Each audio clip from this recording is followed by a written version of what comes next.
Hi friends, కోరేడు type చేసుకుని ఇంటికి వచ్చిన తర్వాత మా అన్న కొడుకులు మా అన్న కూతుర్లు బాబాయ్ కంబాక్స్ తీసుకురా బాబాయ్, పెన్ను తీసుకురా బాబాయ్, నోట్స్ తీసుకురా బాబాయ్ అని చెప్పేసి నన్ను వారం నుంచి అడుగుతూనే ఉన్నారు.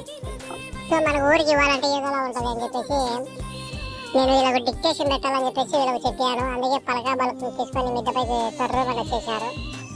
15 పదాలు చెప్తాను. ఎవరైతే 10 పదాలు వాళ్ళకైతే కంబాక్స్ ఇస్తానని అనుకున్నవన్నీ అవవు ఎప్పుడు ఏదో అందుకే కమ్మని కలను సరి చూసుకో వేసవికి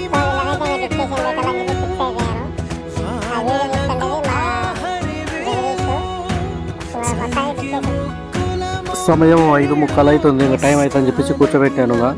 కూర్చోబోరని చెప్పేసి చూడండి, ఒక్కొక్కరు అట్లా కూర్చొని చెప్పిన పదాలన్నీ ఇంకా రాస్తూ ఉన్నారు. మా చిన్నజాన్ అయితే అల్లరు, ఇంకా కసేపు నా కాడంటాడు, కసేపు వాళ్ళ కాడంటాడు, అట్లా లేచాడు, అట్లా ఉరుకుతాడు, కసేపు నా ఏనికి మళ్ళీ ముందుకు ఉరుకుతూ పోతున్నాడు. వాళ్ళని చాలా డిస్టర్బ్ చేస్తున్నాడు చిన్నజాన్. చెప్పిన పదాలలో చెప్పిన పదాలు అయితే శ్రద్ధ రాస్తారు. మధ్యలో కూర్చుంటాడు, తొందర రాస్తాడు. ఈ పక్కన కూర్చునేది వాళ్ళ ఒక క్లాస్ ఎక్కువైనా జగదీష్ కొద్దిగా నిర్లక్ష్యం చేస్తున్నాడు. చెప్పిన పదాలు నిదానంగా రాస్తున్నాడు. సుహాసిన అయితే ఏం చేయాలో ఏం అడుగుతున్నాయి, సింపుల్గా 2 అక్షరాలు సీమ అమ్మ రాయాలని రాయాలని ఉంటుంది. సరే సుహాసిన నీకు వచ్చేటి అని చెప్పేసాను. సర్లే బాబాయ్ అని అటు కూర్చొని రాస్తూనే ఉంది. సరే ఓకే. మిగతా వాళ్ళకు నిదానంగా పదాలు చెప్పుకుంటా. సింపుల్ పదాలు చెప్తుంటే మరొకటి నవ్వుతున్నాడు, నాకు వస్తుందని. వీడు అలా చేస్తూనే అన్నాడు చిన్నజాన్. కసేపు వీడు అంటాడు, కసేపు అట్ట తిరుగుతాడు, మళ్ళీ అడవి కూర్చున్నాడు. కానీ రాయండి అని చెప్తూనే ఉన్నాను. వాళ్ళు నిదానంగా రాస్తూనే ఉన్నారు. తొందర రాయాల టైం అయిపోతుందని చెప్తుంటే నిదానంగానే రాస్తూనే ఉన్నారు. అట్లా యువతల జగదీష్ 4 అక్షరాల పదం 5 అక్షరాలు చెప్తుంటే నాకు రాదు బాబాయ్, వేరే బాబాయ్ అంటాడు యువతల జగదీష్. మధ్యలో అయితే ఏ పదం చెప్పినా రాస్తూనే ఉంటాడు.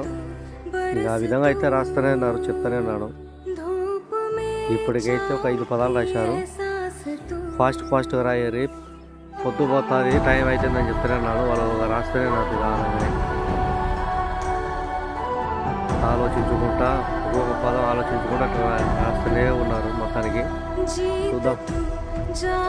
మొత్తానికైతే సుహాసినిది అయిపోయింది బాబాయ్ అని వచ్చేసింది. మిగతాళ్ళు రాచనేడారు. వాడు సురేంద్ర ఆడుగా రాచనేడాడు. వాడు జగదీశాడు అట్ట ఇటు తిరిగి మళ్ళీ ఒకసారి ఆడు కూర్చొని తప్పులు ఏమైనా ఉన్నాయా లేవా అని చూసుకోమని చెప్తే అట్లా చూసుకుంటున్నాడు. మొత్తానికైతే వీళ్ళు రాసేదానికి సాయంత్రం అయ్యి రాత్రి కూడా కావచ్చుంది. సుహాసిన హెల్ప్ చేసుకుని ఆడ దర్జాగా ఆడ కుర్చీలో కూర్చుంది. అయిపోయింది బాబాయ్ అని. చూద్దాం ఎవరు బాగా రాస్తారో, ఎవరు బాగా రాయారో, ఎవరు కంబాక్స్ తీసుకుంటారనేది చూడాలి. అలా అయితే ఇంకా రాస్తానే ఉన్నారు.